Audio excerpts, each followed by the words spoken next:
itu ikhlas. Kata Syekh Utsaimin rahimahullahu taala ada dua. Jadi ada dua perkara yang sering menjadi benalu dalam kehidupan hati manusia, di mana akhirnya manusia itu tidak mampu untuk mendapatkan keikhlasan kalau mereka itu sampai mendapatkan dua benalu ini hidup di dalam kehidupan hatinya. Ya?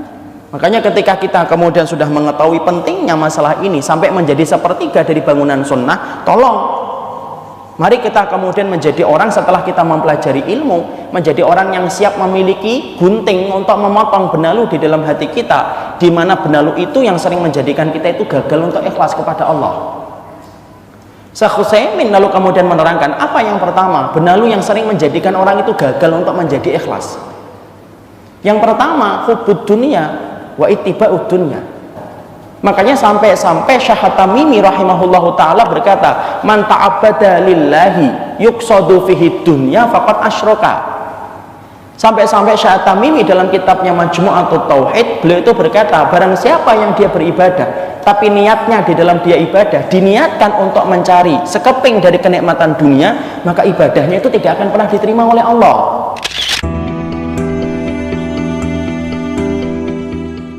Makanya para salaf itu ketakutan. Dikisahkan dalam beberapa riwayat ketika mereka mendapati satu kenikmatan setelah mereka beribadah, mereka itu ketakutan sampai mereka itu berkata, "Gek, jangan-jangan kami dikasih oleh Allah dunia, jangan-jangan dunia ini yang kami dapatkan ini menggugurkan pahala kami nanti di akhirat." Kenapa? Karena mereka ngerti ibadah kalau sudah diniatkan untuk dunia itu merusak pahala kelak di akhirat. Makanya Masya Allah, kalau kita kembalikan kepada perkataan dari Abdullah bin Mubarak, sampai Abdullah bin Mubarak itu berkata, seorang tabi'in yang paling mirip kehidupannya dengan para sahabat karena seringnya bersama para sahabat.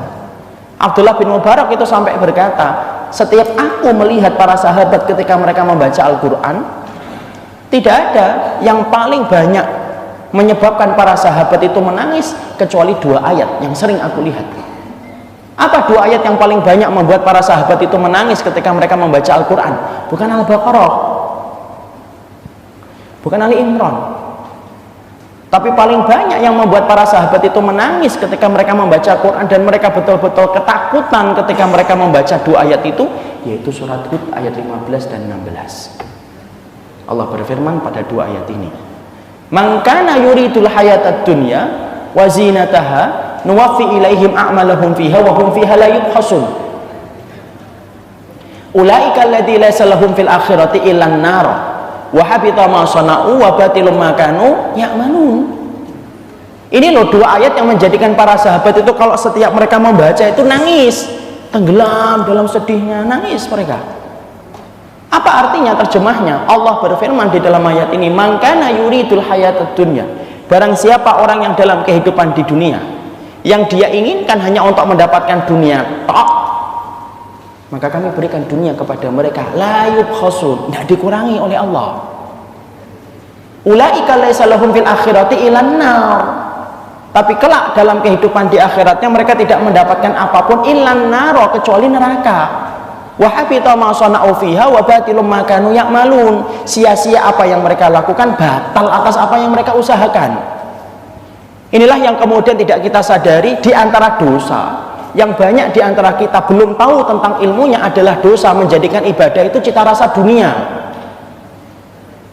Padahal ini termasuk di antara perkara yang sudah Allah tegaskan, siapapun yang menginginkan dalam kehidupan dunia hanya ingin dapat dunia saja, maka kami akan berikan dunia itu kepadanya tidak dikurangi. Tapi kelak dalam kehidupan di akhiratnya nggak mendapatkan apapun kecuali neraka. Sia-sia apa yang mereka lakukan, batal atas apa yang mereka usahakan. Sekarang dalam prakteknya banyak nggak orang yang kemudian mereka ketika ibadah, tapi niat yang tersembunyi di dalam hati mereka itu apa? Bukan untuk ridhonya Allah, tetapi niat yang tersembunyi di dalam hati mereka ketika mereka beribadah itu niatannya adalah untuk mendapatkan sekeping dari kenikmatan dunia. Dia beribadah tapi hanya untuk mendapatkan dunia, maka orang semacam ini dikatakan oleh Allah, kami kasih dunia kepada mereka tidak dikurangi, kelak di akhiratnya nggak dapat apa-apa kecuali neraka. Sia-sia apa yang mereka lakukan, batal atas apa yang mereka usahakan. Ya? Allah Pak Wong kita beribadah riak saja menjadikan ibadah kita tidak diterima kok. Apalagi kemudian kita beribadah tetapi niat yang tersembunyi di hati kita itu apa? Yaitu niatan untuk dunia dan materi. Allah kasih sebagai bentuk istidraj, tapi kelak di akhiratnya nggak dapat apa-apa. Maka bisa jadi ada orang yang ditimbang oleh Allah, dia kemudian melihat, loh sholat saya mana? Loh sholat kamu kan hanya untuk rumah. Puasa saya mana? Loh puasa kamu kan supaya proyek kamu berhasil. Sudah aku kasihkan proyeknya. Malah haji saya, loh haji kamu kan supaya kamu itu mendapatkan ini dan mendapatkan itu. Loh sedekah saya mana? Sedekah kamu kan hanya untuk ini dan hanya untuk itu. Sudah aku sempurnakan dalam kenikmatan kamu di dunia, tapi di akhiratnya nggak dapat apa-apa. Padahal banyak loh di antara kita yang tidak sadar, kita ini beribadah tetapi tersembunyi di dalam hati kita itu apa? Niatan bahwasanya ibadah itu hanya untuk mendapatkan sekeping dari kenikmatan dunia. Karena inilah zaman fitnah ketika dunia itu menguasai kehidupan kita, sampai ibadah pun menjadi rusak disebabkan karena ingin untuk mendapatkan dunia. Coba Pak, kita lihat kehidupan kita ketika nyokolahkan anak. Ayo deh kita jujur melihat.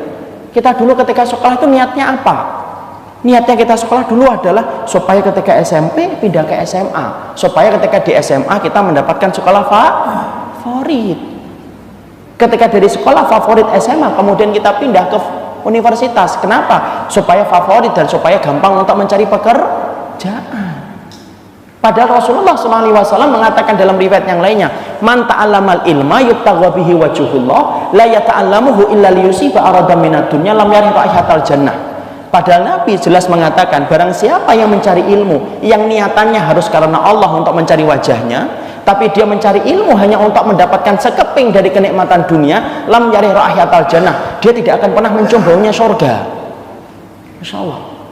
Makanya hari ini nanti kita pulang, kita kasih tahu anak-anak kita, nak kalau kamu sekolah dari jam 7 sampai jam 12, bahkan jam 7 sampai jam 4 sore katanya nanti, niatkan karena Allah nak, bukan karena pengen dunia.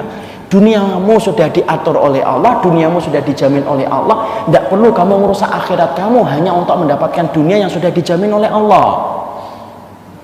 Dulu kita, alhamdulillah kita punya kesempatan hari ini belajar Pak. Akhirnya kemudian kita sadar, oh Masya Allah ya dulu SMP, saya SD, pengen nem yang tinggi supaya masuk SMP yang favorit. Kemudian saya masuk kemudian SMA. Ternyata niatan yang tersembunyi ketika kita ingin untuk mendapatkan dunia, Allah benci hati yang menginginkan dunia ketika dia beribadah, walaupun kemudian yang dilakukan itu ibadah ketaatan. Ini yang dikatakan oleh Syekh Utsaimin, apa? Benalu yang pertama yang menjadikan orang gagal mendapatkan keikhlasan itu apa? Niatan duniawi. Padahal banyak di antara kita yang belum sadar bahwasanya banyak ibadah kita ini belum ikhlas, belum karena Allah tetapi diniatkan karena materi. Ada orang yang puasa, tumben mah puasa, suaminya sampai juga kaget, tumben puasa. Iya, kan papa proyeknya mau disidang hari ini, kan nanti kalau proyeknya gol kan saya dapat tas sama sepatu. Maka kemudian dia puasa. Kadang-kadang kita bertanya, Ustadz zikir apa ya supaya kemudian warung saya itu laris, doa apa ya supaya kemudian butik yang saya baru buka ini kemudian banyak pelanggannya. Selalu kemudian mengkaitkan urusan akhirat kita dengan urusan dunia kita. Padahal Masya Allah, betapa hinanya urusan akhirat kalau kemudian urusan akhirat diniatkan untuk dunia, tempat kita meninggal dan bukan tempat untuk tinggal.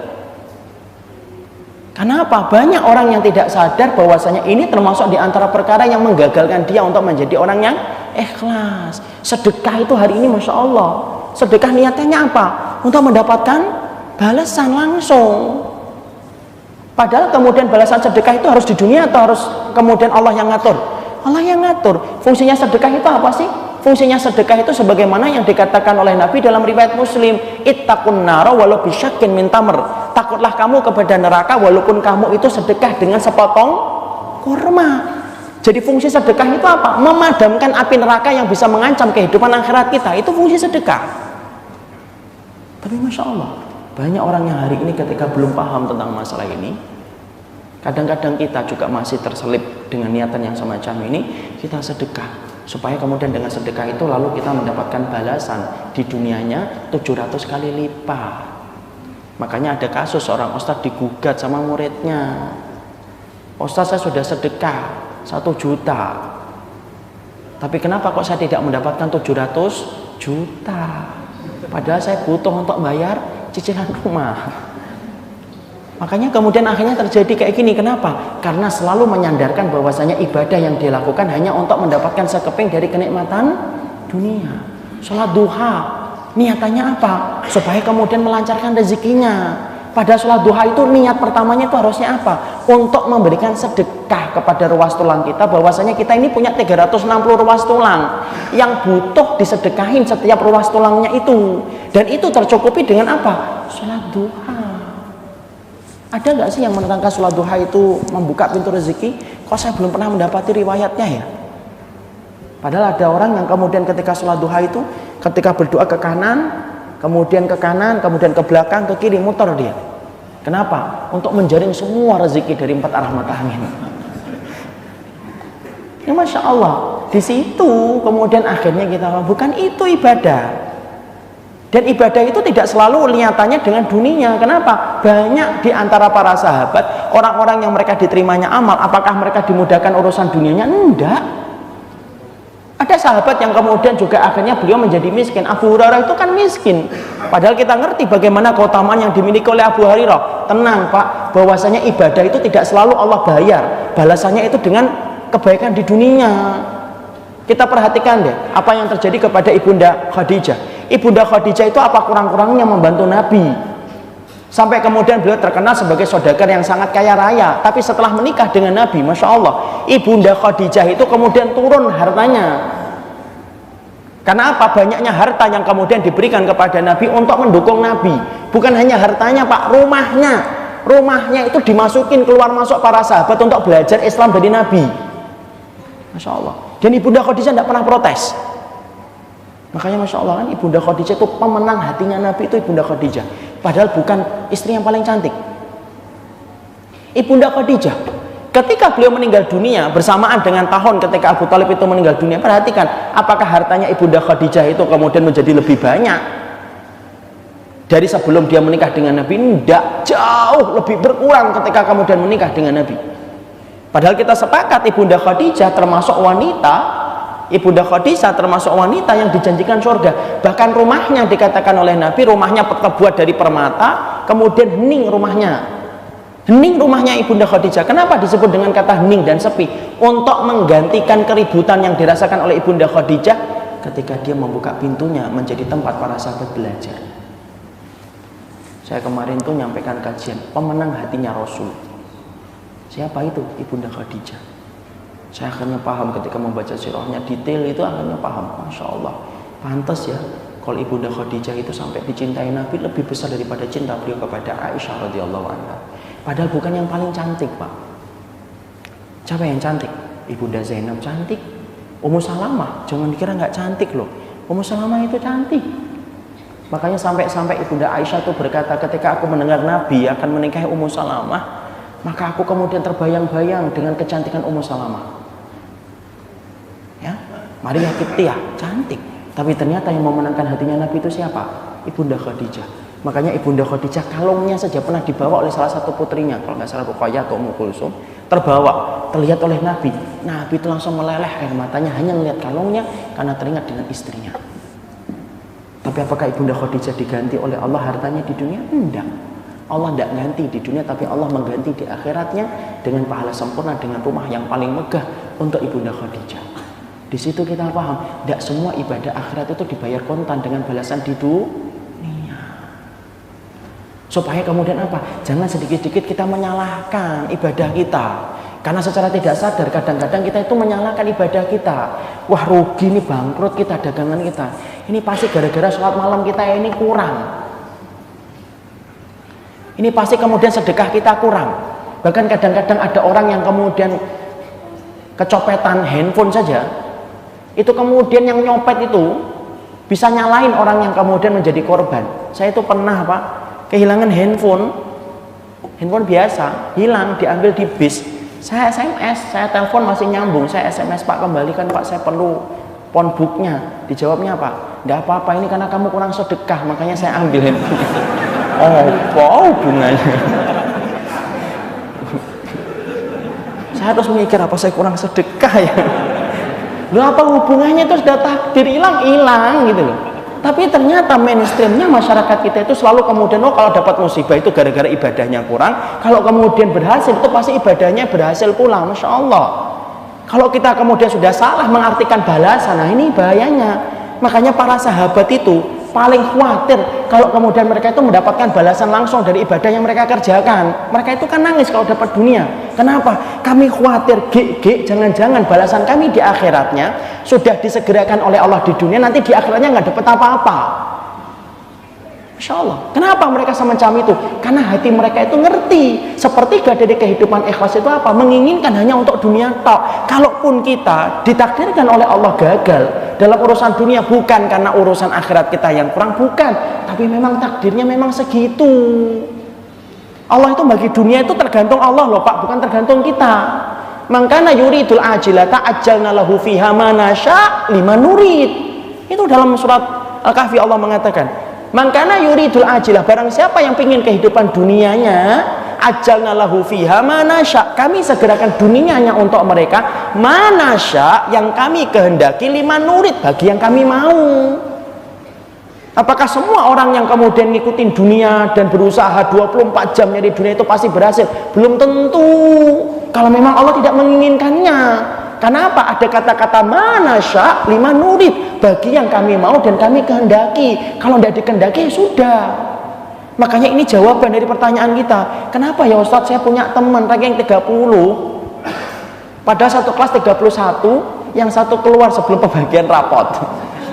Tapi ternyata hari ini kemudian dia lebih berhasil daripada saya, hartanya lebih banyak daripada kita. Ya itu memang pembagian dari Allah.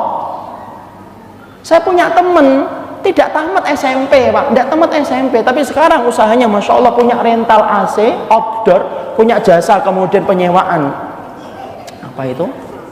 Apa yang namanya itu? Tenda untuk pernikahan, omsetnya Pak itu puluhan miliar. Padahal kemudian tidak tamat SMP. Jangan kemudian setelah ini pulang nak, tidak usah tamat SMP nak. Tapi kenapa? Itulah yang dikatakan oleh Allah, manasya lima nurid, yang kami mau dan kami kehendaki. Kalau kita sudah mengerti bahwasanya dunia itu diatur oleh Allah, ya tidak perlu bagi kita merusak kehidupan akhirat hanya untuk mendapatkan dunia yang sudah dijamin oleh Allah. Duniamu ikhwan itu sudah diatur oleh Allah. Yang belum dijamin oleh Allah itu apa? Akhiratmu belum dijamin oleh Allah. Kenapa? Akhiratmu nanti disandarkan oleh Allah berdasarkan amal perbuatanmu. Ya kalau kita sudah ngerti bahwasanya dunia kita sudah dijamin oleh Allah, lalu ngapain kita meniatkan sholat kita untuk dunia sudah dijamin oleh Allah? Lalu ngapain kemudian ibadah kita niatkan untuk duniawi, untuk kemudian padahal itu sudah dijamin oleh Allah? Merusak sholat kita, merusak sedekah kita, sampai kita niatkan ibadah untuk cita rasa dunia. Padahal kata Syekh Utsaimin itu apa? Yang pertama yang menjadi benalu dalam kehidupan hati orang itu gagal untuk ikhlas, yaitu adalah ketika mereka itu meniatkan dunia ketika beribadah. Makanya Masya Allah, ini yang kita khawatirkan. Makanya sampai Nabi berkata, Allahumma la taj'alid dunya akbaru hamina. Ya Allah, jangan engkau jadikan dunia itu menjadi obsesi terbesar dalam kehidupan kami. Dunia kita sudah dijamin oleh Allah Pak. Sudahlah, tidak usah kemudian kita mengorbankan kehidupan akhirat kita hanya untuk dunia. Sampai kita melakukan ketaatan, sholat malam, sedekah, niatannya dunia terus. Masya Allah. Karena apa? Karena itu sudah dijamin oleh Allah. Kalaupun kamu tidak melakukannya, kalau memang Allah memberikan dunia itu melalui takdirnya, pasti kamu akan dapat. Dia kita tenang. Ayolah kita belajar tenang. Kayak tenangnya apa? Kayak tenangnya janin itu loh di dalam rahimnya seorang ibu. Janin itu tenang atau tidak tenang? Tenang. Kata Makhul rahimahullahu ta'ala, belajarlah tawakal itu sebagaimana janin ketika berada di dalam rahim. Belajarlah tawakal sebagaimana anak yang baru lahir. Dan belajarlah tawakal sebagaimana anak yang baru jalan. Kenapa Makhul itu berkata semacam itu? Ya iya. Coba kita pikirkan, kalau janin kemudian di dalam rahimnya seorang ibu, dari mana kemudian rezekinya janin? Rezekinya janin itu Masya Allah didatangkan oleh Allah dari jalur yang tidak pernah kita sangka. Dari mana? Siklus bulanan ibunya ditutup oleh Allah ketika dia hamil, ditutup oleh Allah siklus bulanannya. Lalu kemudian apa? Jadi saripati, ngalir ke pada pusarnya, kemudian dicucup sama anaknya ketika di dalam rahimnya. Janin tenang atau tidak tenang? Tenang Pak. Ada nggak janin yang gelisah gitu? Tidak ada. di USG sama dokter. Bu, ini kelihatannya janinnya gelisah, Bu, memikirkan hari ini dunianya. Janinnya mikir, nggak ada. Kenapa? Dia telah tenang karena kemudian sudah mendapatkan jaminan dari Allah. Kita belajar di perkataan makul ini. Karena kadang-kadang yang namanya tuntutan dunia sudah kita belajar di taklim, nanti keluar itu lupa. Kenapa? Tuntutan dunia itu sering melelehkan kita. Tidak ada perkara yang paling cepat melupakan kita dalam urusan akhirat kecuali dunia. Kenapa? Dunia itu penipu yang paling ulung. Belajarlah kemudian ketika janin itu lahir, Allah alirkan kembali siklus bulanan ibunya. Dari mana kemudian bayi itu mendapatkan rezeki? Bayi itu mendapatkan rezeki dari jalur mana? Allah alirkan siklus bulanan, Allah tarik kemudian menjadi air susu di dada ibunya. Makanya tidak ada kan seorang wanita kalau dia tidak hamil ada yang mengeluarkan susu? Nggak ada. Khusus bagi wanita yang hamil dan wanita yang melahirkan itu ada susunya. Bayi ketika baru lahir nangis sebentar tok nangisnya. Listingkari makane hil jadid. Kenapa dia nangis? Karena mengingkari tempat yang baru. Dia mengingkari tempat yang baru, nangis dia. Namanya bapaknya punya utang 500 juta, enggak peduli dia. Lihat martabak, dia bilang, "Pah, martabak." Kenapa? Dia enggak mikir tentang itu. Kenapa? Dia yakin kepada apa yang telah diberikan oleh Allah. Itu yang kita harus pahami. Kenapa kita harus meyakinkan ini? Supaya kita paham duniamu sudah dijamin oleh Allah. Tidak perlu kita merusak kehidupan akhirat kita dengan dunia. Karena apa? Banyak ibadah dengan cita rasa dunia yang merusak kehidupan akhirat. Ustadz, bagaimana kalau konteksnya ada ibadah-ibadah yang memang dijanjikan dengan pahala-pahala di dunia? Contohnya, ittabi'u bil haji wal umrah fa innahuma yanfiyanil faqra kama yanfi an-naru khabasal hadidi. Sebagaimana dalam satu riwayat Rasulullah mengatakan, sertailah hajimu dan umrahmu, yaitu dengan sertailah pekerjaanmu di dalam dengan haji dan umrah. Sesungguhnya haji dan umrah menghilangkan kefakiran sebagaimana api menghilangkan karat-karat besi. Bagaimana kalau kemudian kita beramal dengan itu? Maka Imam Ibnu Qudamah memiliki jawaban. Beliau berkata, apabila ada ibadah-ibadah khusus di mana memang disebutkan oleh Nabi bahwasannya ibadah itu bernilai dengan pahala dunia, maka wajib bagi orang yang beribadah tetap meniatkan untuk akhiratnya. Baru yang kedua, dia berharap untuk mendapatkan dunia itu kalau memang diberikan oleh Allah, dan tetap husnudzon kepada Allah walaupun dunia itu tidak dikasihkan kepadanya. Ya, jadi misalkan kita sedekah, ya, sudah kemudian dikasih 700 kali lipat, Allah memberikan itu. Dan ingat, 700 kali lipat itu Allah tidak pernah menceritakan harus di dunia. Dia kasihkan 700, dia kasihkan sedekah, dia harapannya 700 kali lipat. Ternyata baru sebentar dia sedekah, tiba-tiba dia mendapatkan mobil contohnya. Maka dia husnudzon, moga-moga itu merupakan bagian dari kebaikan. Tetapi yang dia inginkan, ya Allah, bukan hadiah mobil ini yang aku inginkan, ya Allah, tapi pahala di sisimu yang lebih aku cintai di akhirat, yang lebih aku senangi daripada balasan di dunia. Itu kata Imam Ibnu Qudamah. Jadi kalau kemudian kita beramal, kita kemudian habis puasa, kok tiba-tiba ada yang ngasih kita kebuli, ya Allah, sebenarnya puasa saya bukan karena kebuli ini, tapi memang untuk urusan akhiratmu, dan kebuli ini aku senang dan merupakan bagian kebaikan yang disegerakan kepadaku sebelum kebaikan nanti di akhirat. Karena yang kita khawatirkan surat Hud 15 dan 16. Makanya Masya Allah, orang itu tidak akan pernah disebut paham sunnah sampai satu, mengikhlaskan.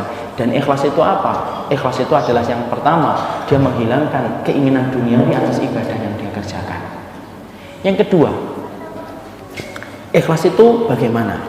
Ikhlas itu yang kedua adalah bagaimana seseorang yang kemudian ikhlas, ya, dia betul-betul kemudian tidak menginginkan puja dan puji manusia. Tidak ada yang dia inginkan kecuali adalah mendapatkan keridhaan dari Allah Subhanahu wa Ta'ala. Jadi tidak ada di dalam hatinya itu keinginan untuk kemudian mendapatkan pujian. Dan orang-orang yang kemudian ikhlas itu adalah orang-orang yang mereka itu memiliki spesifikasi. Bagaimana orang yang ikhlas yang tidak mengharapkan pujian?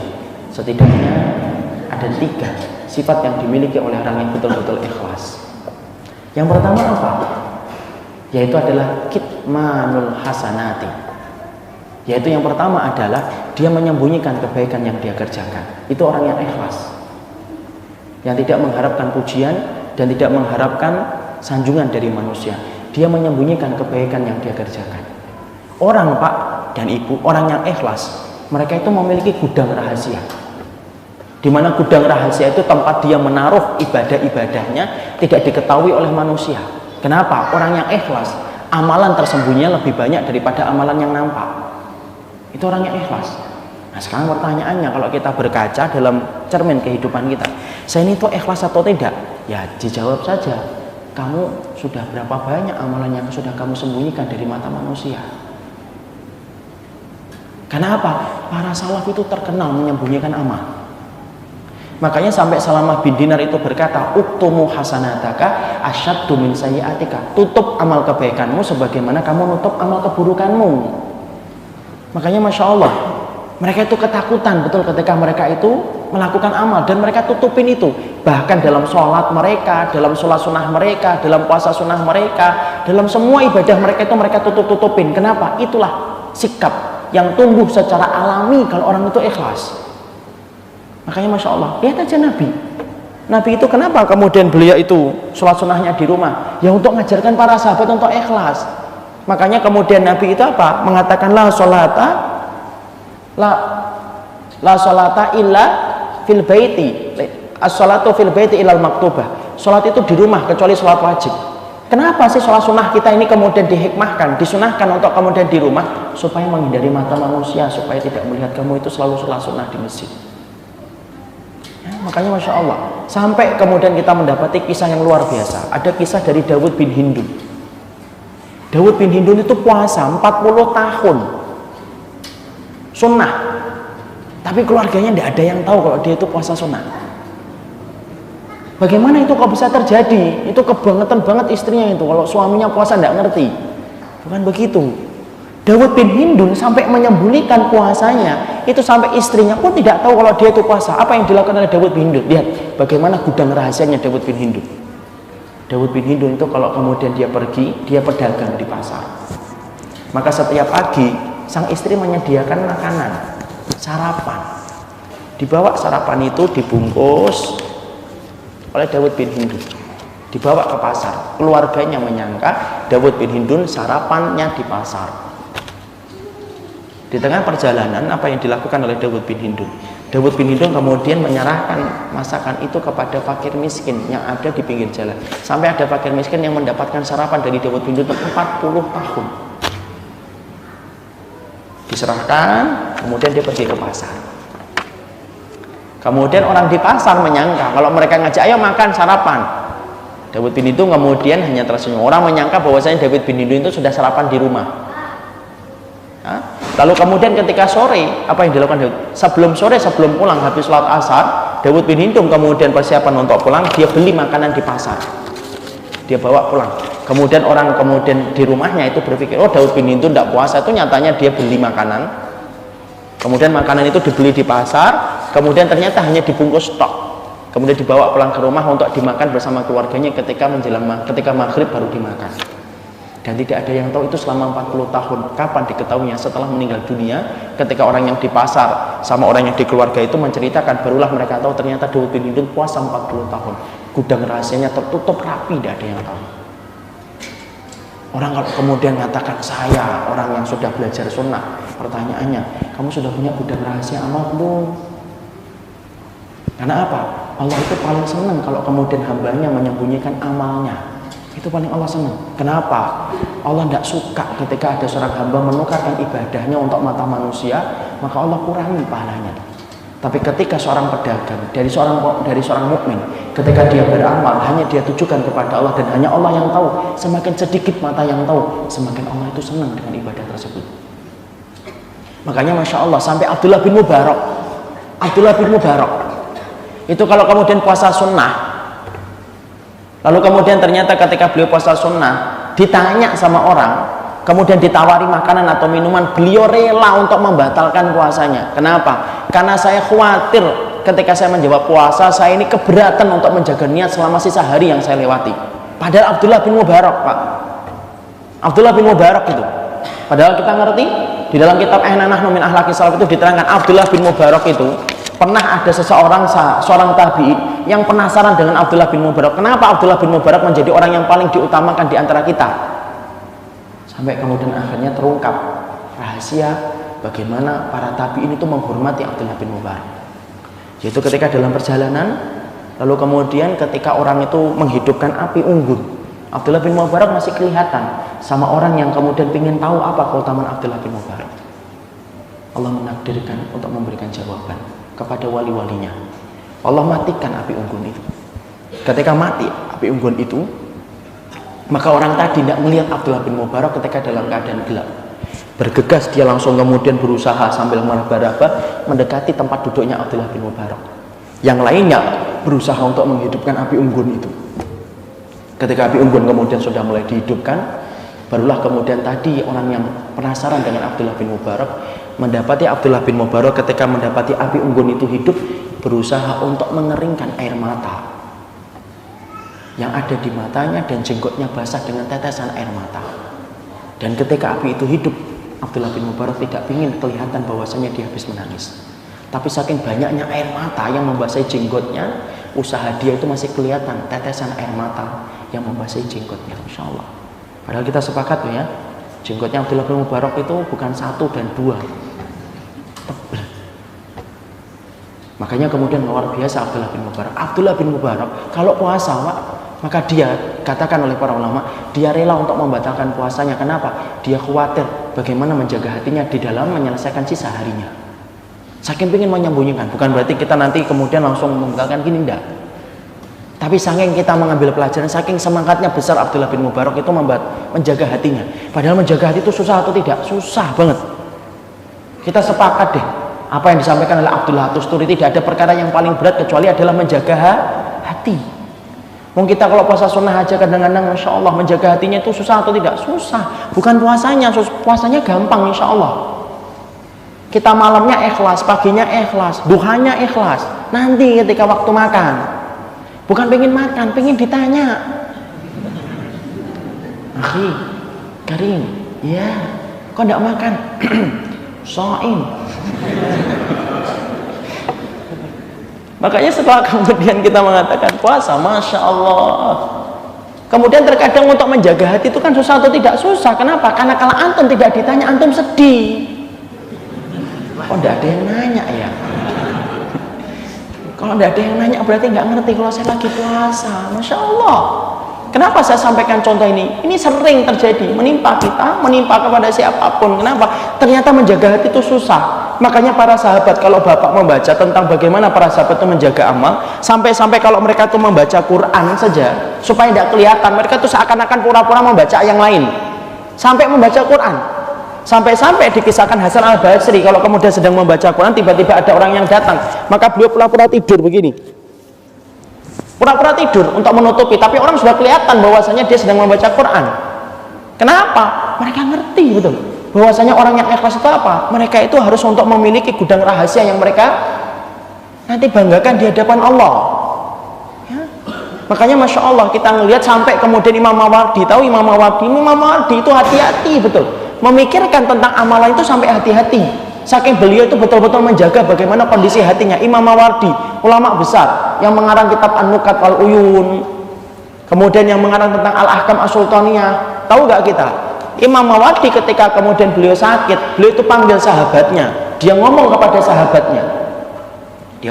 sahabatnya. Aku ini menyusun banyak buku. Dan buku-buku itu aku tulis, aku merasa belum ikhlas. Aku tidak berani untuk kemudian menyebarkan buku itu. Kenapa? Sesuatu yang datang dari yang tidak ikhlas itu tidak akan pernah menembus hati.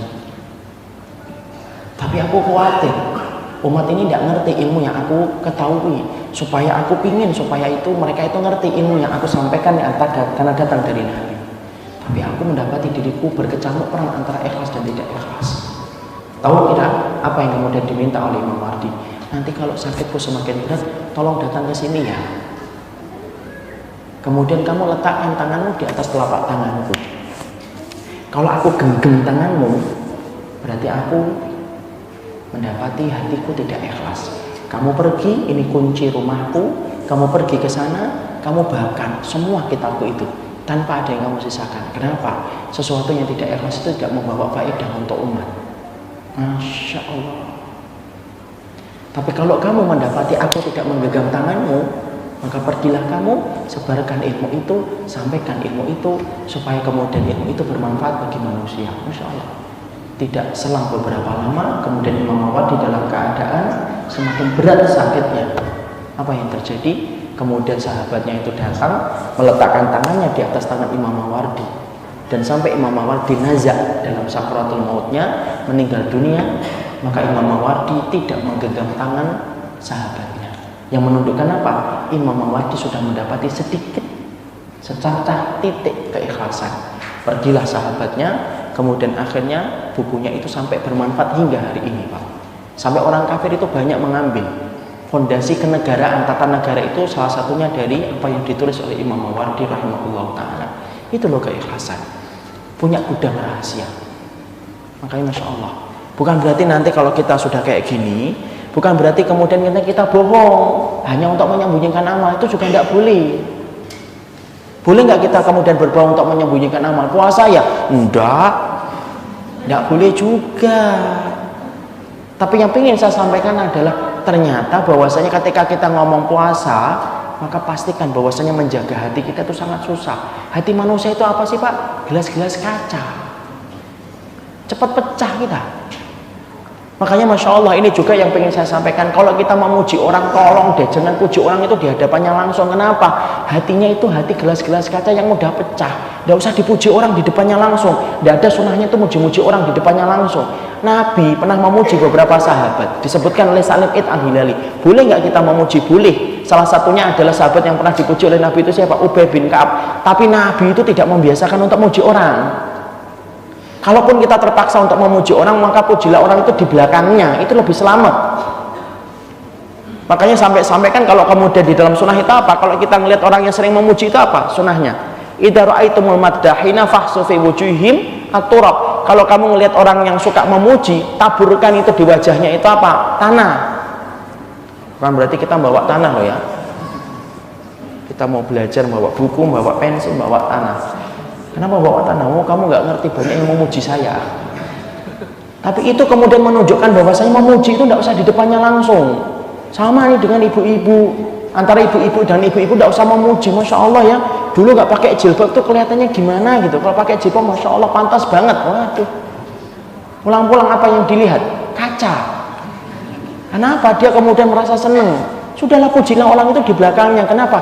Kita ini hatinya hati gelas kaca. Makanya ketika hati kita gelas kaca, jangan lempar hatinya orang dengan pujian. Karena pujian itu ibarat batu yang memecahkan sebuah hati terbuat dari kaca, maka kemudian berantakan.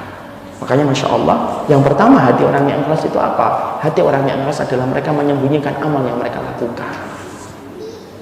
Ya, pertanyaan kita, sudah berapa besar kita punya gudang rahasia? Puasa sunnahmu, zikirmu. Makanya Masya Allah, itu kemudian Allah lebih sukai ketika kemudian kita menyembunyikan. Tentunya tidak semua ibadah itu mampu disembunyikan. Ada nggak ibadah-ibadah yang kemudian tidak bisa disembunyikan? Ada. Contohnya apa? Sholat berjamaah tidak bisa disembunyikan. Adzan tidak bisa disembunyikan.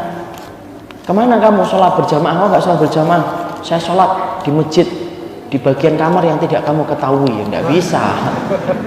Ya, itu adzan harus kelihatan, haji harus kelihatan, memang harus kelihatan. Lupa kok nggak naik pesawat ini? Nggak mau, itu ada tetangga saya lebih rela kemudian naik pesawat berikutnya. Nggak usah gitu.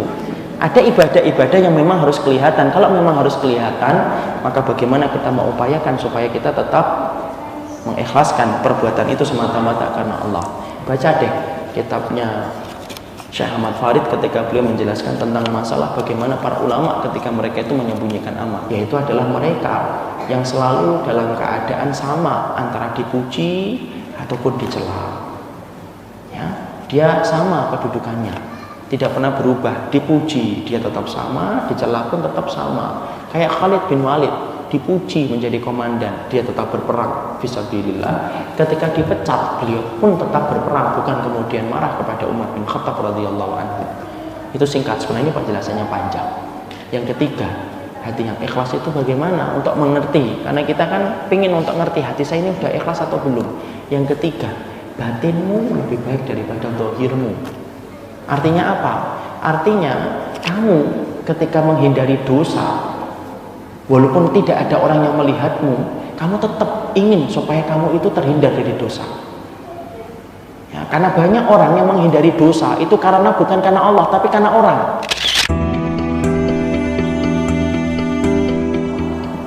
Ada orang yang kemudian tidak melakukan ini. Kenapa? Karena temannya ikhwan satu pengajian ikut sama dia. Kenapa tidak melakukan itu? Karena ada ustadznya. Kenapa tidak melakukan itu? Ya karena ada sahabatnya. Dia meninggalkan dosa itu bukan karena Allah, tapi dia meninggalkan dosa karena pandangan manusia. Itu namanya batinnya rusak. Kenapa? Karena dia menyembunyikan apa yang tersembunyi di dalam hatinya. Orang yang ikhlas adalah batinnya itu lebih baik daripada zahirnya. Artinya ketika tidak ada mata yang memandang, tidak ada orang yang memperhatikan, dia tetap menjaga dirinya dari dosa itu walaupun tidak ada orang yang melihat atas apa yang dia kerjakan. Makanya di antara perkara yang bisa menggugurkan pahala kebaikan itu apa? Orang yang mereka solih di hadapan manusia tetapi menjadi orang yang rusak ketika tidak ada manusia.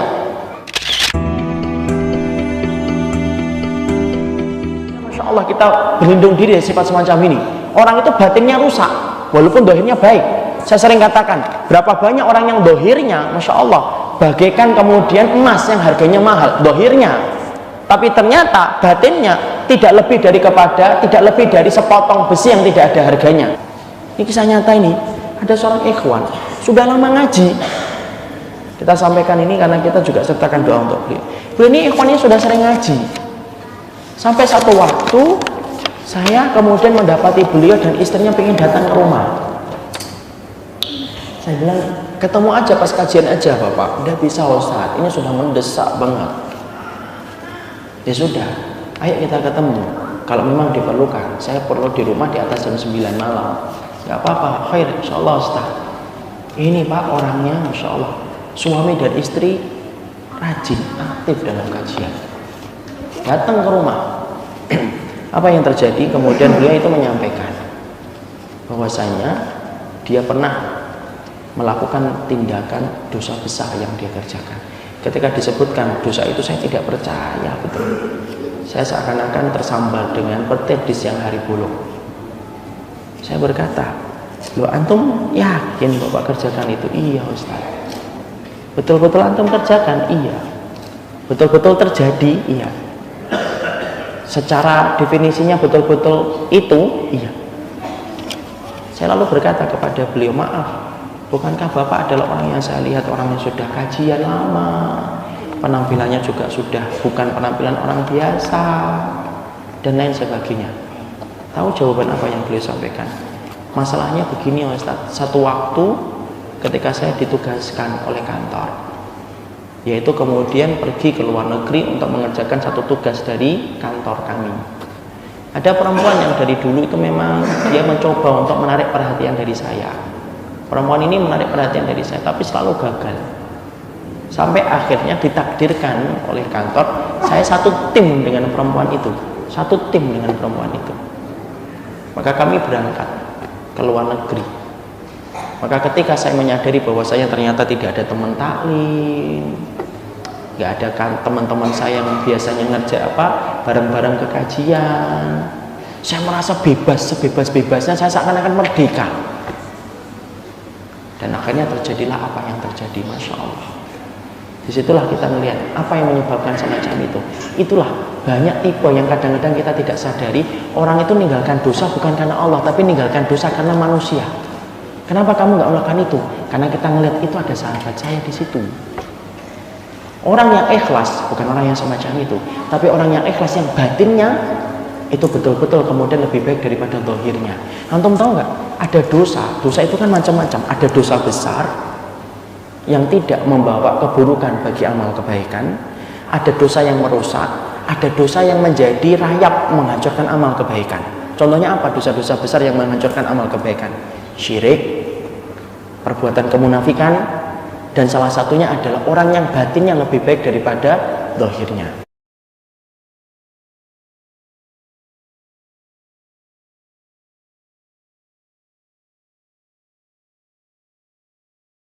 Semoga kita terhindar dari dosa ini. Rasulullah SAW berkata dalam riwayat Tirmidzi, nanti datang pada waktu hari kiamat, orang itu kemudian membawa pahala sholatnya, membawa pahala sedekahnya sebesar gunung Tihamah, sebesar gunung Tihamah, gunung yang sangat besar yang di luar kota Madinah. Fayaj'alallahu haba'an mansura. Dalam waktu yang sekejap, gunung Tihamah yang terdiri dari amal perbuatan yang dia kerjakan, fayaj'alallahu dijadikan oleh Allah haba, debu yang kering, mansura yang berterbangan tidak ada sisanya. Ada salah satu sahabat yang bernama Thauban, itu kemudian berkata kepada Nabi, ya Rasulullah, sibhum lana ya Rasulullah, hatta lanakuna minhum. Ya Nabi, tolong ya Rasulullah, terangkan kepada kami sifat orang itu supaya kami tidak termasuk orang kayak gitu. Perhatikan jawaban Nabi. Yusalluna kama tusallun, yasumuna kama tasumun, wa yatasaddaqun kama tatasaddaqun, illa annahum idza khallu bimaharimillah intahakuha. Rasulullah SAW bersabda, orangnya itu persis kayak kalian. Kalau kalian sholat, mereka sholat. Kalau kalian puasa, mereka puasa. Kalau kalian sedekah, mereka sedekah. Kecuali idza khallu, kalau mereka lagi sendirian, bimaharimillah, sendirian, lalu di sekitarnya ada perkara-perkara yang haram, intahakuha, ketika dia celinguk ke kanan ke kiri tidak ada orang, dia terjang larangan-larangan Allah. Ketika dia merasa tidak ada orang yang memperhatikan dia, itu loh orang yang nanti dijadikan oleh Allah amalannya bagaikan debu yang berterbangan. Makanya kemudian para ulama mengatakan apa? Hati-hati terhadap ibadah, di mana salah satu ibadah bisa menghancurkan amal kebaikan. Orang yang sembunyi-sembunyi ketika melakukan dosa, padahal ketika di hadapan orang, maka orang itu melihatnya sebagai orang yang soleh.